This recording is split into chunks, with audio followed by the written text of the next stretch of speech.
and herding us toward the front line. I tried to get to her, but they kept grabbing me, pushing me out of camp. When I broke away, Xander's face became hard. They called me a deserter. That quick, I was a deserter. One of them shot at me. I barely got back to the portal. He shook his head. You gotta go. Now, before she's gone, or the portal changes, or something happens to her. Yes. No. David's stomach hurt. His brain was throbbing against his skull. His broken arm started to ache again, and he rubbed the cast. Xander, I can't. They almost killed me yesterday. That's because you were a gray coat. Xander began taking off his blue jacket. Wear this one. Why can't you?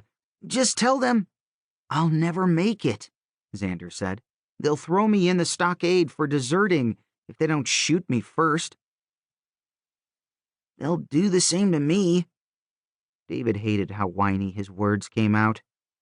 You're just a kid. They'll see that. I'm 12, Xander. Only 3 years younger than you. That's the difference between fighting and not, Day. He held the jacket open. I know it was really scary before, but this time you'll be on the right side. David looked around the small room. He said, Where's the rifle you took when you went over? The Harper's Ferry musket. His brother gazed at his empty hand. He scanned the floor. I must have dropped it when I fell. I was just trying to stay alive. I didn't notice. He shook the jacket. Come on. David shrugged out of the gray coat he was wearing. He tossed it onto the bench and reluctantly slipped into the one Xander held. He pulled the left side over his cast. Xander buttoned it for him. He said, The tent I saw her go into was near the back of the camp, on the other side from where I drew Bob. He lifted the empty sleeve and let it flop down. He smiled. Looks like you lost your arm in battle. See? They'll think I can fight, that I have fought. I was just kidding. He took the gray kepi off David's head and replaced it with the blue one. Then he turned to the bench and hooks, looking for another item. Xander, listen, David said. You don't know what's been happening here. There are 2 cops downstairs. Xander froze in his reach for a canteen. What? His head pivoted toward the door opposite the portal, as though he could see through it into the hallway beyond, down the stairs, around the corner, and into the foyer. Or like he expected the cops to burst through. What are they doing here? They're trying to get us out of the house. Texidians with them.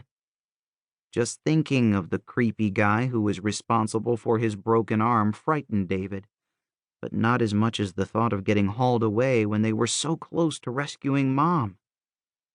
Give me that, he said, waggling his fingers at the canteen. Xander snatched it off the hook and looped the strap over David's head. Where's Dad? They put him in handcuffs. He told me to come get you. Handcuffs? And one more thing, David said. He closed his eyes, feeling as though the jacket had just gained 20 pounds. Clayton, that kid who wanted to pound me at school? He came through the portal from the school locker to the linen closet. He opened one eye to see his brother's shocked expression. How long was I gone? Xander said. Where is he now? I pushed him back in. He returned to the school, but he might come back. Great. Xander glanced over his shoulder at the hallway door again, then back at David. Anything else I should know? David shook his head. I guess if I die, I won't have to go to school tomorrow.